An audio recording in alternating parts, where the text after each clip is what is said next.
नीतीश कुमार का पलटी मारने वाला व्यवहार कैसा है, ये बात हर कोई जानता है और समझता भी है। नीतीश कब कहां किसके साथ रहेंगे कोई नहीं कह सकता। वो कभी यहाँ तो कभी वहां होते हैं।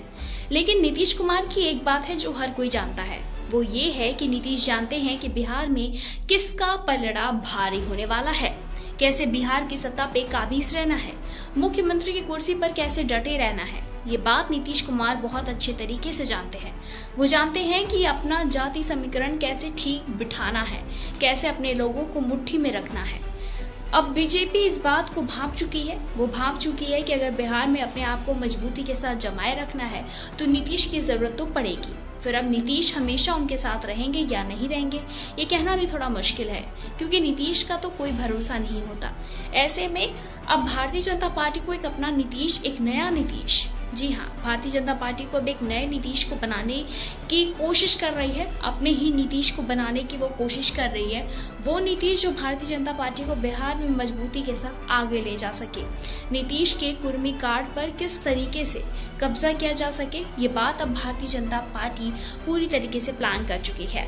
असल में कुर्मी एकता रैली बिहार की राजनीति में हलचल पैदा कर रही है, क्योंकि बिहार में 31 साल बाद वो वक्त आया है जब नीतीश कुमार से तर एक कुर्मी नेता ने बिहार में कुर्मी चेतना रैली करके अपने ही इरादे साफ जाहिर कर दिए हैं। आखिर कौन है वो नेता बीजेपी, उससे क्या करवाना चाह रही है? अगर मौका मिला तो क्या बीजेपी उसे बिहार का अगला नीतीश बना देगी?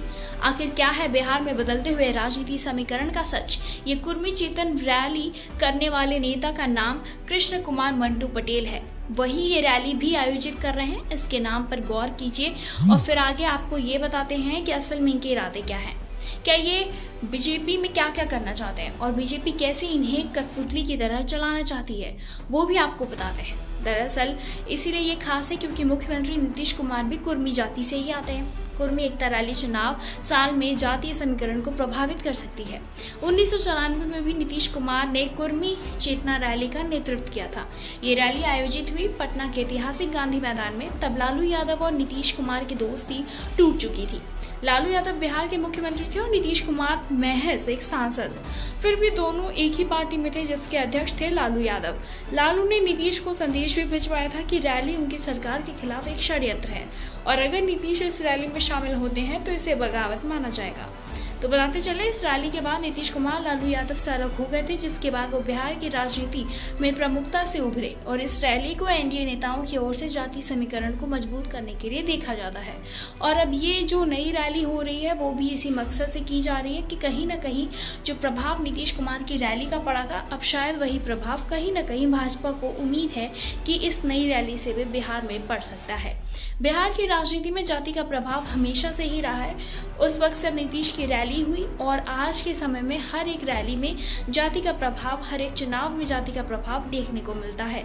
चुनाव के समय ये प्रभाव और भी ज्यादा दिखाई देता है। ऐसे में कुर्मी एकता रैली का आयोजन चुनावी रणनीति का एक हिस्सा ही माना जा रहा है और इस रैली के माध्यम से बीजेपी कुर्मी वोटर्स को अपने पाले में लाने की पूरी कोशिश करेगी।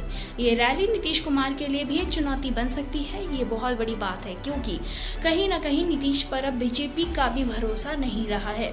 नीतीश का बीजेपी के बैठकों में न जाना, फिर शपथ ग्रहण समारोह में भी शामिल न होना शक पैदा करता है और शक के कटघरे में तो नीतीश हमेशा से ही रहे हैं अपने पलटू स्वभाव की वजह से। अब ऐसे में नीतीश पर बीजेपी भी भरोसा ज्यादा दिन तक नहीं कर सकती। अब बीजेपी को अपना खुद का नीतीश चाहिए जो उनके इशारे पर काम करे।